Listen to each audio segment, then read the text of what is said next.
I've been tattooing for about 15 years.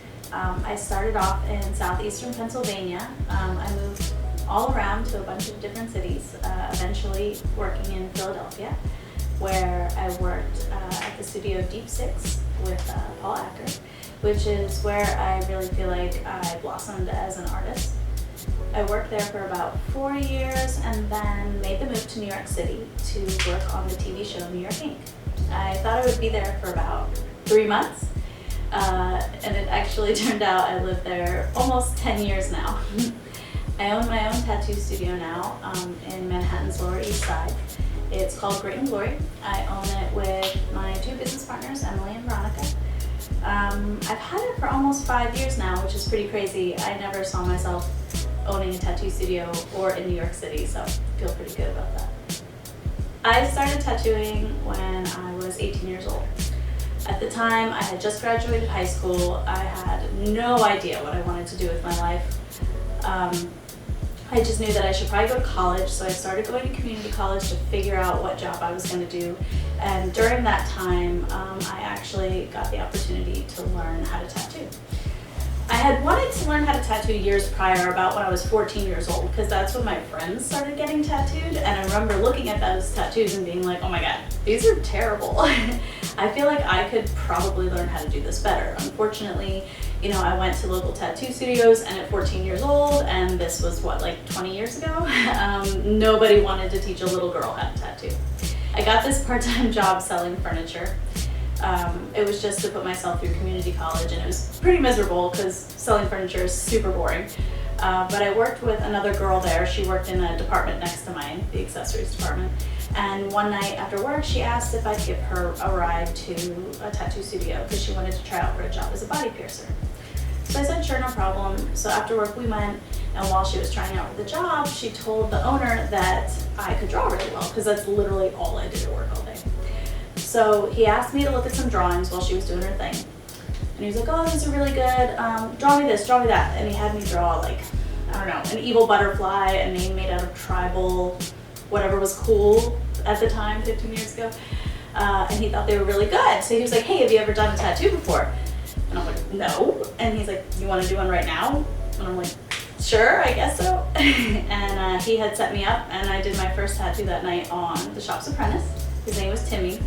I did his name on his leg, and it wasn't terrible. It wasn't amazing, but it wasn't terrible. And then Timmy just let me kind of freehand some drawings on his leg, which obviously Timmy was crazy, but super cool. And yeah, they gave me a job. The next day they said, you want to learn how to tattoo? Be back tomorrow. So I started learning how to tattoo, and yeah, it's 15 years later, and here I am. I got my first tattoo when I had already been tattooing for about 6 months. I was 18 years old when I started, and I looked like I was 14. I looked super young. And my boss came up to me and he said, listen, nobody wants to get tattooed by you because you look like a child. They're terrified of you. So you need to start getting tattoos. So I said, all right, well, I just can't decide. Your first one is the hardest one to pick. Like, how am I going to pick that? And he's like, well, you have till tonight because you're getting tattooed after work today. And I'm like, shit, what am I going to get done? So, we had a bunch of tattoo flash all over the walls because that was the style at the time. So I was looking through all the flash, and I couldn't find anything I liked. We had hundreds of flash books. I looked through all of them. I couldn't find anything I liked. So I started looking through tattoo magazines, and at the time, people would send their own personal tattoo flash into these magazines, so there was drawings in the back, and I was looking through them, trying to find something that I liked, and I came across this. It's a girl, but she's an anime girl, and she's a cheetah, and she was very colorful, and I was super into anime at the time in my life, and I was like, yep, that's it, that's my first tattoo, let's do it.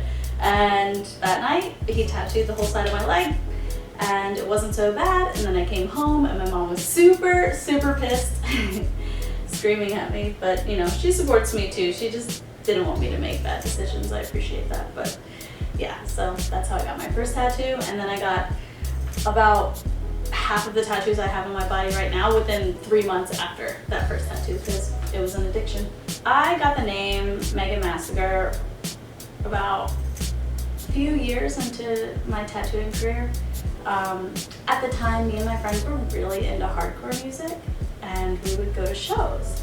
and we were much younger and much smaller than all the other people at these shows. And you know, part of this type of music was that everybody would dance, and it was super violent. Everybody would end up getting in fights, and it was always crazy. So we got beat up a lot, all the time actually, and we got tired of it. And you know, even though this would happen, we would still go to these shows. We didn't care. We loved the music, and we were young. And we started making up all these names for ourselves, me and my friends, I mean, in the group, to mock these older people, mostly older guys that were in like a cool, tough, hardcore gang. You know, they thought they were so tough, so we made our own tough sounding names to mock them. They didn't like that. We got picked on worse. But the thing is, all the other kids were getting picked on too. So more and more kids wanted to join our group, and by the time it was like, I don't know, ended, there was like 30 of us, and we would show up to shows and like nobody would fuck with us because it was just too many kids. We would fucking swarm you. But it's a silly story, but I never thought in a million years it would become my tattoo name. Like, I remember doing my first magazine cover. It wasn't my first magazine cover, but it was my first magazine cover that had an actual article in it with me and my actual name. And it was on Savage Tattoo. And the title was on the cover, Megan Massacre, Philadelphia's Femme Fatale. And I was like, shit. Now forever, everybody's gonna know me in the tattoo industry as Megan Massacre. And I was absolutely right. My real last name is Woznicki. I don't think anybody knows that, but, and I don't think anybody would remember that because it's a really difficult last name. It's super long, super hard to spell. I can't even say it right because it's Polish. So yeah, so everybody remembers Megan Massacre, and here I am. And I'm gonna be 60 years old one day, and I'm still gonna be Megan Massacre. I travel a lot, and I do a lot of tattoo conventions all over the world. I would say that's probably one of my most favorite parts about being a tattoo artist is the fact that we have the freedom through our work to travel wherever we want, be able to make enough money to keep traveling or just stay in one place as long as we'd like to, or have the opportunity to work these conventions and meet so many different people and artists. Every place is different when it comes to conventions. Different sizes of conventions, different cultures, types of people. In some places it gets a little crazy for me, specifically in Latin America. I have a lot of fans and I'm so excited to always go to these places. I prefer it because I feel very loved there. But it can get a little crazy sometimes and a little stressful, but it's good. I mean, imagine trying to do something like tattooing, where you're super focused and you have to block everything else out, and you're trying to concentrate and do a tattoo, but there are 100 people around you staring at what you're doing, screaming, asking you for things. It can be really overwhelming sometimes, but I mean, I love it. I love every minute of it, but it can get a little crazy. Besides being a tattoo artist, I'm also a businesswoman. I have a tattoo studio and clothing boutique in New York called Grit and Glory. And it's pretty cool to be a tattoo artist. When I started, I thought that being a tattoo artist just meant being an artist, but in this day and age, and the fact that I was able to make myself into a brand, I'm able to branch out and have a clothing line, which is super cool, because it's like I'm able to create art, but put it on t-shirts, and people can wear it that way. But I'm just so excited that there's so many opportunities out there to be able to do other things outside of tattooing that relate to art. I really hope to do more with clothing. I really hope to do, everything from like makeup to hair stuff to, all different types of business. So I have a lot of big plans in the future, so stay tuned. Thank you all for watching. I hope you learned a little bit more about me. If you're interested in seeing more of my work, you can visit me on Instagram. It's at Megan_Massacre, or my website, which is meganmassacre.com. Hi guys, this is Megan Massacre, and you are watching Entertainment.